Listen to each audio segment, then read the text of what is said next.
Okay, the Final Fantasy VII Re-Trilogy. So, we're going to introduce you, then there's going to be the titles, the original game, the gameplay, and the conclusion. So we're going to cover how this game had to make some few changes in order to be a faithful remake. So, yeah, Final Fantasy VII Remake Intergrade, which leads everything leading up to them leaving Midgar. Rebirth, which continues in a continuation tale leading what happened beyond Midgar. Revelations, the final act following the event of Heir of Steph, and the upcoming title follows the future of the characters leading up to the final Meteor Battle. The original game was originally the first Final Fantasy on PlayStation after their falling out with Nintendo due to the N64 not being designed for such a game. The game was repurposed to the PS1 in order to make the game actually accessible to a large amount of players. The N64 used a certain cartridge-based format meant they would need 30 plus cartridges in order to store the whole game. Despite the system being powerful enough to handle such a game, it did not have the necessary space on its media format. Nintendo not only broke up with Square, but now in the modern age, though the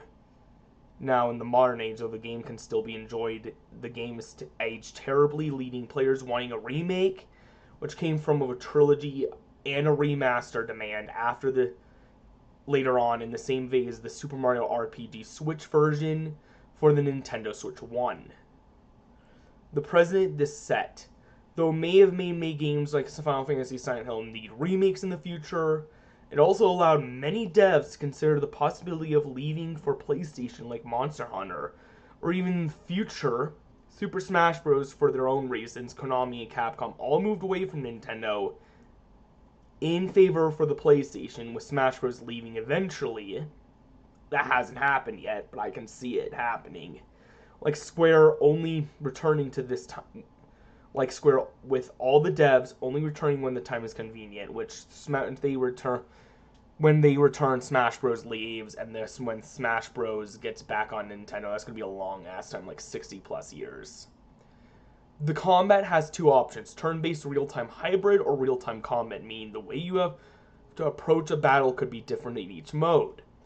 There are side quests along that can be done in each and every chapter throughout parts 2 and 3 alongside the main quest.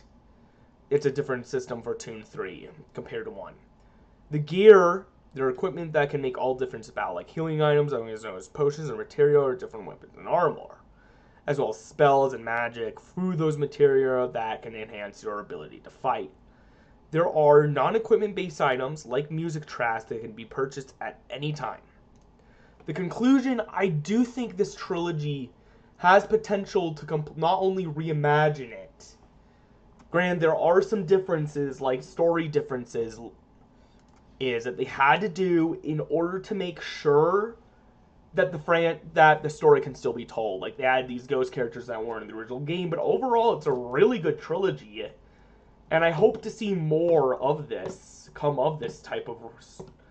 Like, Final Fantasy VII is its own sub-franchise within the Final Fantasy franchise, and I can bet you, if the Mario RPG team managed to remake a SNES game, they can do so for Final Fantasy VII's PS1 version. But it's nice to have two options one day. The original remake trilogy and the remaster game. And the original option, so that's going to be really cool. So, yeah, there you go.